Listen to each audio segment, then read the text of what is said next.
Hi. The Singapore Budget 2022 was just announced last week. And once again, GST has been delayed.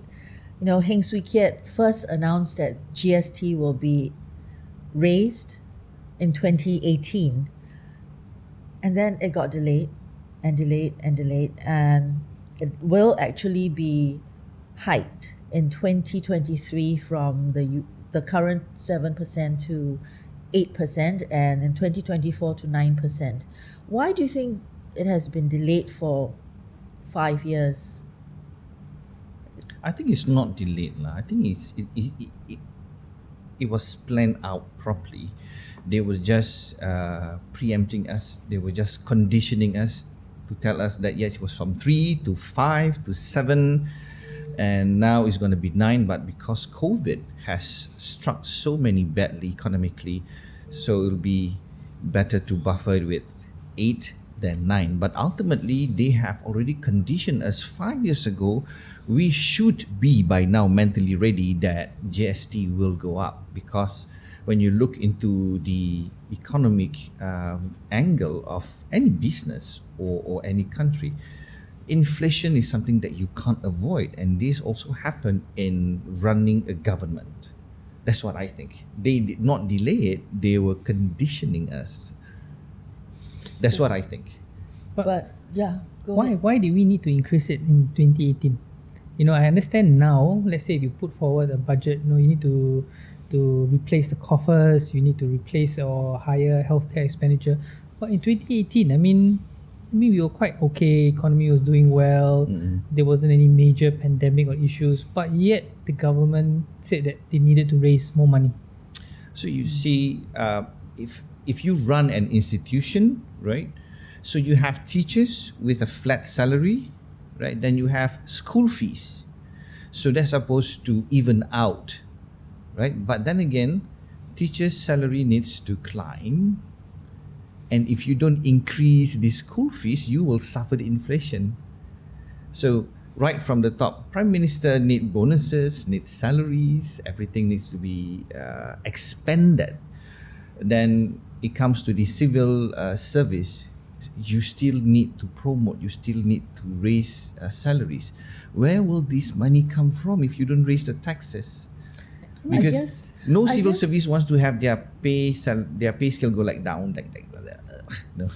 I guess even if you have stable salary, stable everything, but then you have to be aware that there's going to be inflation. Prices are going to climb. Prices of resources, raw materials coming into Singapore will be much higher.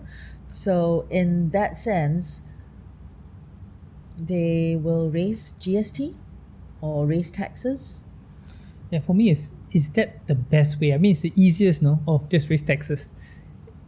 Is there any other way to get the additional income? I mean, we run businesses and we are always told to diversify, anticipate any potential increases. And this is not unknown, no? Your salaries will go up. So you can actually budget in the next 10 years, how much expenditure you require. And short of always taxing your locals, your Singaporeans, is there any other way? I mean, we always talk about the Singapore Inc. We have gone out, to sell what Singapore is good for, and we have our sovereign wealth investments. Isn't there any other way to raise funding such that locals don't have to bear the burden of these increases? If you look at Singapore as a one big corporation, I think in order for you to have more profits, in order for you to have sustainability, you need to be running on a lean business machine, right? Now, I'm not sure if I can recall, is there any budget cuts on any industry from this budget? I mean, the whole budget was increased expenditure, increased healthcare. I mean, we understand. We are just coming out of a pandemic.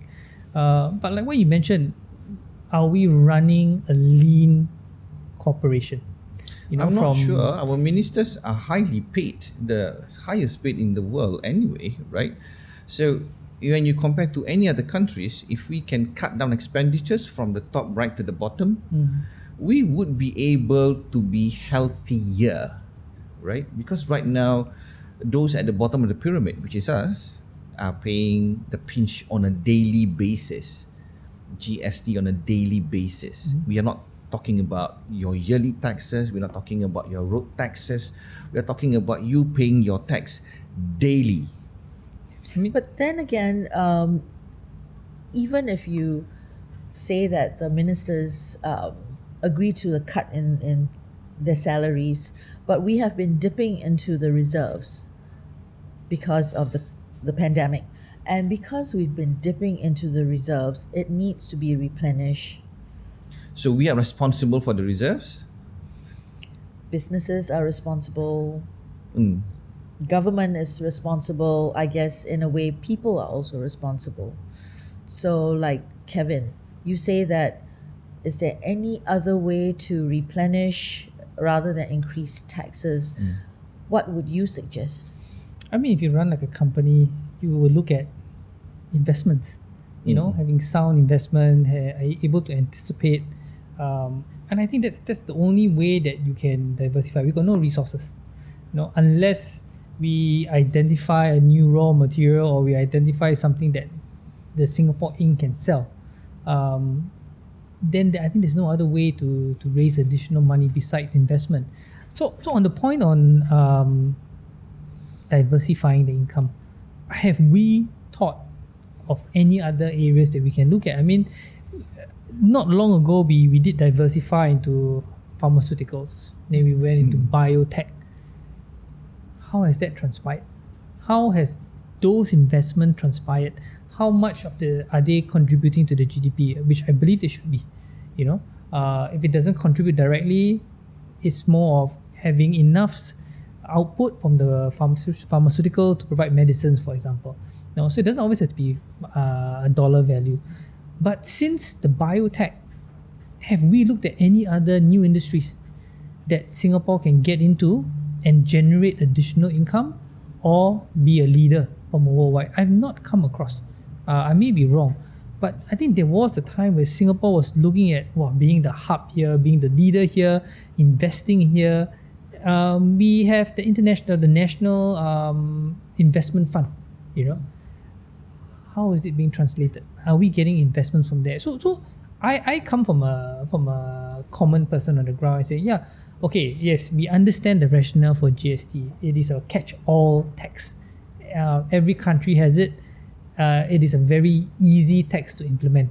But as a citizen, is there another way that I can live in Singapore and have a benefit from having that red passport and not having to pay extra tax? If I can pay less or no income tax like some other countries, I think that is a reflection of how well the country's leaders, from a business point of view, are able to generate wealth and give it back to its citizens. So it's like owning a company and at the end of the financial year getting dividends. So if I can understand you better, it's like, what has got to give for us to go through this GST hike?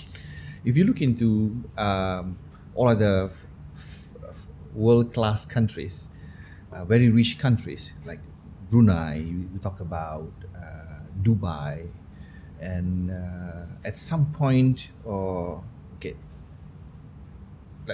let me repeat that. So if you look into Brunei or you look into UAE and Dubai, the taxes are there, but they take care of their citizens, especially in the healthcare business. If you're sick, you go to the hospital, everything is taken care of. We are not asking for subsidies everywhere. We're not asking for a free healthcare system, but it should not be pinching us so deep in the pocket, because it's really expensive to live here. It's really expensive to raise a child here. It's really expensive to get an education here. And it's expensive to get sick in Singapore. You can't afford to get sick if you do not really have the money. True. But okay, let me be the voice of the government for a bit. They say that you have these nets that to catch you: MediSave, MediShield, MediFund. Once when your MediSave runs out, you go through your means testing and you dip into the MediFund. So in that sense, you are encouraged not to go to the first class, private classes, but to be more frugal and go into the, say, C class, where you have a lot more of subsidies rather than paying from out of pocket. That in a way actually helps the people not to go bust when you get sick. So don't you think that helps? So I need to be prudent if I get unwell, but there's no prejudice when you collect tax from me. Everybody is the same. It's 9%. But I need to be really, really healthy, or I really need to, okay, let's go to C class because I can't afford it. We should be able to go through the healthcare systems, just an example, without feeling worried that we can't pay for it. It should be like, I work so hard. We are the best resource for the government. We are not the best exports though. The best exports so far are still SIA. That's the only brand we know, right? Being one of the best human resource for the Singapore government, should not we be taken care of better? We do not have any other natural resources but us. If the country have oil, they will take care of it. If the country have coal or all those natural minerals, right, the government will take care of it because it generates money. Now we generate money at about, on average, $1 per person times 6 million. So it's 6 million per day, about so many millions per month, per year. Shouldn't we be taken care of better? The portion that we give on the 9% GST should not that be taken and passed back to us to take care of our education and our healthcare. This is just common people talking. I'm not opposing, but I thought that shouldn't you take care of us a lot better because we are the best resources you have right now. So are you saying that the Singapore mindset now has to be more of a welfare state? I didn't ask to be fed, spoon-fed on everything. I asked for, if the taxes go higher, what can you afford more? The candies are nice, the vouchers are nice, the rebates are nice, but that's once off. And via the standards of 5-room, 4-room, 3-room, 2-room, depending on your salary scale. But when you tax, everybody get taxed the same. Shouldn't I get the same standard when it comes to service from the public sector? So on that note, I mean, also like what Judith you mentioned, they are definitely, the government has put in these safety nets. Yes. So no doubt they have thought about it. But I think what Adi and I think even myself, we're trying to say that there are people on the ground who are wondering, and what they see is that, hey, am I getting any benefit? Yeah. Although yes, compared to a rich person and a lower class, of course we pay differently because we spend differently. But I'm coming from a point of view that even for those safety nets, can you imagine having to go and to a social service person and say, I cannot afford? I think that also brings about certain pride, and it does affect the individual saying, I cannot afford. And then you have to put yourself through a means testing, show everybody what you have. We're all Singaporeans, we've done our national service, we've contributed nation building, and yet when it comes to medical and I don't have enough money, I have to be prudent, but I have to put myself through. I mean, it's a process.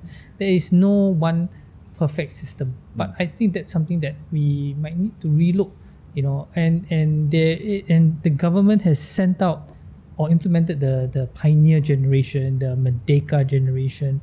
It's doable, and it's whether we look at an active policy to say, okay, let's listen to Adi. Adi is a new member of parliament, and we want to give free healthcare or free basic healthcare, not all your electives. Work backwards. How much money do I need to raise? You know, the taxes might be much more. But then my question will be, okay, if you need $10 million and your current tax only bring you 5, how can I generate an additional 5 million to look after my citizens without having to tax them? Because the current budget, it doesn't appease the common man. I don't see it except for the vouchers which they are going to hand over to the households. What else is there for us? Right? So do you think that vouchers used to work but not anymore? It worked, but I get the voucher once off, you get to tax me on a daily basis. 52 weeks, 365 days a year. I pay my taxes every day and I get once off. So how do you balance that out? The amount of money that you receive versus the money that you give out, right? So what else can you give, or what else can you assist us with? I'm not asking for a welfare society or a welfare community where everything government will settle. No, we have been trained. Our culture is to work, and we are very diligent. I would like to say we are also hardworking. We work very hard for the money, but we also needed help because the cost of living is really, really high down here. Only the rich ones can afford a car. That's the biggest indicator. The cars are so expensive, but yet people are able to afford it. If you look at the same country with almost the same skill like Hong Kong, do you have a $200,000 car on the road? That's the price of a house. It doesn't seem to make sense, but it's happening, and people are still doing it, which means they are working hard for the money. They pay for whatever they earn. But as we climb higher, or as we move further as a progressive nation and a country with a strong economy, shouldn't the people enjoy being a Singaporean? What are my benefits being a Singaporean besides being proud of that, the most wonderful passport, sought after passport in the world? What else can I tell someone outside this country? I'm a Singaporean, and expensive the car. Yeah, I think it's time to relook how we run the country. You know, the needs of our pioneer generation, the needs of Singaporeans then, the needs of Singaporeans now, and the needs of Singaporeans moving forward. You know, I think it's quite a change, and you have businesses who are earning revenue greater than the GDPs of some country. You know, should we try to? I know the government. Okay, the government has done like entrepreneurial. They've done what do you call skills future development, reskilling. You know, I think the government is trying, but can we have a greater conversation, or even the whole way the government is operating?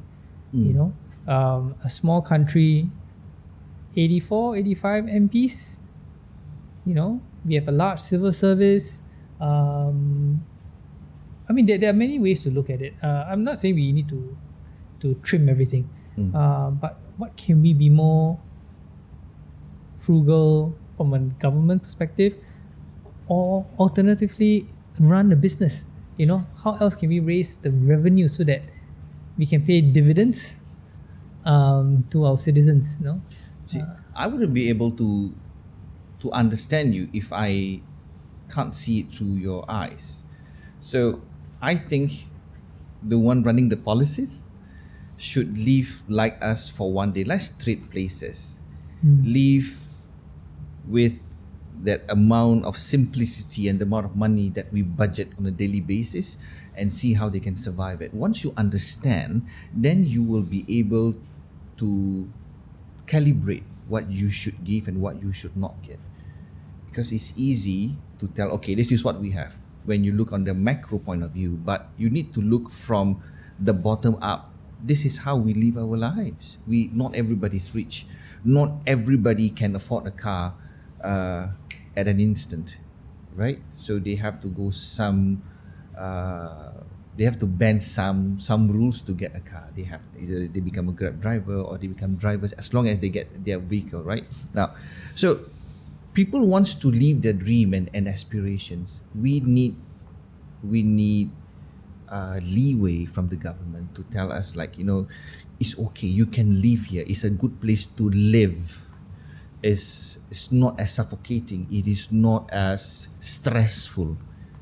So that's what the kind of Singapore I'd like to see for my next generation. It's a place to live. It's a place to be happy. It's a place where you don't have to be stressful. You can get education here. And the government will say all that costs money. Yes. Nothing is free. I will work for it. Yes, like how we have been doing it for the past 30, 40 years. But it should not be so hard for the locals. It should not be so hard for the locals. It is so hard to compete. It's easier to get a degree outside this country in ASEAN. And it's cheaper. The ultimate goal is to get a proper education. But getting a degree in outside of Singapore and in ASEAN might not be as recognized as a degree in the universities here. True, but there are people who have come here based on what they have and get jobs. A diploma holder here versus a degree holder from an ASEAN university. If I were to be an employer and I look at a diploma holder on equal standing and someone with a degree that, okay, maybe he has studied further. Apple to apple, orange to orange, a degree holder and a diploma holder. They never say, oh, the diploma holder will pay you more. It doesn't make sense, right? So they have to assist us to be on that equal standing, especially for education. Nothing is free. We have been paying for it, but we need a coping mechanism. The locals need coping mechanism. All, the rich and the poor. That's what I'm proposing. So talking about this coping mechanism, another way to say is, can Singaporeans not expect too much? Or are we really not getting anything? We have, it's just human being, right? We have expectations. We are hoping for bonuses this year. We are hoping for better salaries. We all hope, but that doesn't mean we can get it, right? But looking forward, if inflation is going to be this high, if cost of living is going to be this high, but we are at a plateau and candies are not useful for the long run, it will affect you. So how do we move forward with the Singapore progressive economy if we do not get the dividend back? Because we are helping the government to raise its economy by giving them 9% tax on a daily basis. What can you assist us with besides the vouchers? What I want to tell here is, like, this is a long haul. What are the things that you can do with us or walk with us in the long run? Not just, okay, done. Do we have any more GST vouchers next year? And in 10 years to come? Because 9% will remain for at least 5 years. So do we have that for the next 5 years? What you're saying, are we getting Vouchers. vouchers every year for the next 9? I do not think so, right? It's just for this year. So what I wanted to have is, if you don't give us vouchers, what can you help us with in the next 5 years? It has to be not hard. We are all working very hard. I think Singaporeans are a very hardworking group of people. But it is just a little bit hard. If we take our attitude and our culture to any other country, we will be the most productive worker ever. Yeah. We reply our emails even after midnight. We work very hard. Yes, but some people got in trouble. If they are outside the country, right? But what I want to say is, we are good in the things we do. We are a good worker. We are good thinkers. We are that quality worker that any employer is looking for. Shouldn't we be rewarded for it? Can you see it through our eyes? Yeah, I mean, exactly like what you feel. I mean, I'm looking at what's our dividends. You know, what can we as Singaporeans get beyond what is expected? You know, we expect the government to provide security, keep the water running, stuff like that. But beyond the basic things, what can we look forward to? You know, what are the dividends? What else can we benefit? Because we are all working. I mean, the government has always told us that nothing is free. You have to work True. for it, and we all have work. You know, but yet, what do we get back? I give you this parable. It may not be the best of example, right? Joseph Schooling became a national hero. But during that training years, he was on his own until he proved his mettle on his own at his own feast. Then said, now that's our national hero. Shall we all have to go through that to prove that we are worth something worldwide? I think we are all at that level. We do not have that opportunity, and we do not have that money to go through that training and education like that. But I think we would have the same quality in any industry. So what does it take for you to look at us and see things through our point of view, our POV? That's what. I mean, something that intrigued me and I found it very interesting was I was watching the Netflix about Boeing and the aircraft. Yes. And what happened was the whole city, let's say, I think it was Atlanta, they were renowned, they were known as part of Boeing. The whole city was behind the company. They were the ones that championed the values and everything. So the whole city rallied around the company. And I think as Singapore Inc. is a very strong value. You know, when I was young, growing up, I went overseas and everybody, wow, Singapore is so well run, so efficient, this and that. Why can't we do something, you know? Yeah. No, we have Secret Lab chairs, we have the creatives, you know, we have the SIA brand. But do Singaporeans feel anything, an affinity to these brands? No. You know, so I think if I can throw in the whole fabric of a nation, where we feel belong, instead of just a passport, I think there's a lot more we can build, and especially this post-COVID area, we are in a digital revolution, digital transformation. What can we be known for? You know, there's so many Singapore campaigns, uniquely Singapore. Come here, be creative. We are a hub for businesses. We are a biotech hub. We have so many things. But what are we Singaporeans? How do we feel being a Singaporean? And do we have any affinity to any of these businesses? I think it's different. I think, was it Finland where you have the Nokia? I mean, Singapore got nothing. What is our best export? I mean, SIA lah, you SIA. mentioned. What else do we have? But we have Secret Labs. We used to have the creatives. Grab is based here. I think it's time we don't look at Singaporeans in silos. How can we build this nation, especially post-pandemic? I mean, we looked at a significant amount of discrimination happening. Yeah. We looked at people suffering. Rather than tell me, okay, you already told me GST is going to be increased. You already told me we need more to spend on healthcare. Can you tell me how we're going to strengthen the fabric? We need to have what you would call the matrix in order for people to rally around it. Yeah. Now there's no rally. I mean, we all know healthcare has to go up, but then I'll ask you, but you have been collecting billions of dollars and adding to the reserve. That's what the reserves are for. Okay, yes, we are going to top up, but give us some time. But what are we going to get back? What is the matrix? How are we going to better ourselves so that in the event that we have another pandemic or another crisis, we can overcome it without so much shocks? Do we need to close the country again? How can we survive? I mean, what are the plans? What are I think the government has done so well bringing us together, but I think it's time to look in how we can restitch this and make it better, make it tighter, and make us a lot more happier than what we are right now, instead of being so stressful to pay loans every day. I don't see the light at the end of the tunnel. Not yet. But I think that should have been brought up together with budget. You know, when you put up any business plan, any budget, you must tell us what's the end point. You know, which I think the budget debate is going to happen in the next coming weeks. The Committee on Supplies debates will start. I think that's where I hope we get to see where the money is going. You know, I mean, we know social services are going to get more help. We know hospitals are going to get more help. But that's day to day. That's survival.